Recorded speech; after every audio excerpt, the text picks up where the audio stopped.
L'actualité de la santé maintenant à 6h15, tout juste avec le docteur Kirzac. Bonjour Gérald. Bonjour Samuel, promis, je serai sympa avec eux. Merci, un bon point. On va les avoir ces jeux. Ce matin, vous nous parlez, Gérald, de nos rêves, de nos cauchemars. Alors d'abord, dites-tout, pourquoi rêve-t-on ? Eh bien, un rêve, c'est pour digérer nos émotions. En fait, rêver, ça fait partie intégrante de notre sommeil. Vous savez, il y a plusieurs phases dans le sommeil. Ouais. Il y a le sommeil, la phase d'endormissement, le sommeil lent, léger. Il y a le sommeil lent, profond. Et puis, la dernière phase du cycle, c'est ce qu'on appelle le sommeil paradoxal. Ce cycle-là, ça va durer 90 minutes. Il y a 3 à 5 cycles par nuit.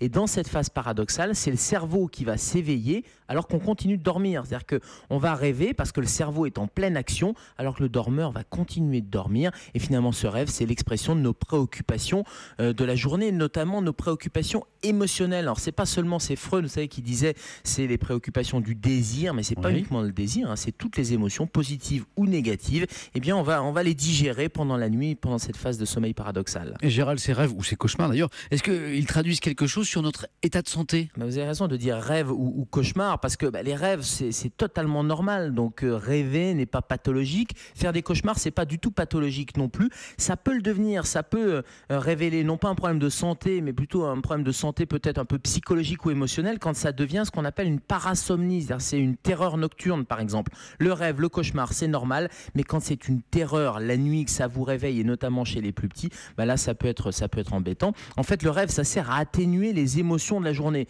une espèce d'essoreuse de malaxage psychologique. Alors quand ça fonctionne bien, on rêve, on fait quelques cauchemars, des petits cauchemars, et ça c'est normal, mais quand ça fonctionne mal, c'est là où ce cauchemar va prendre des proportions un peu plus embêtantes. Gérald, un conseil, qui peut-on consulter si notre sommeil est trop perturbé ? Alors, un centre du sommeil, ça devient une spécialité médicale d'ailleurs, c'est assez nouveau. Donc tout ce qui est troubles du sommeil, les troubles physiques ou les troubles psychologiques d'ailleurs, tout ce qui est parasomnie, le somnambulisme, les cauchemars, c'est le centre du sommeil qui va permettre d'enregistrer ce qu'on appelle une polysomnographie. On va enregistrer votre activité cérébrale. Ça, c'est le premier spécialiste. Puis le deuxième spécialiste, c'est bien sûr le psychanalyste. C'est le psychologue, le psychiatre ou le psychanalyste qui va permettre d'aller interpréter. C'est ce qu'on va faire d'ailleurs tout à l'heure à 10h. On va interpréter vos rêves avec Thomas Touroud. Merci beaucoup, docteur Kirzac. Et on vous retrouve effectivement à 10h dans Allo Europe 1 avec Thomas Touroud. Et nous, on vous retrouve demain, bien sûr, et ce sera avec plaisir dans Europe 1. Bonjour.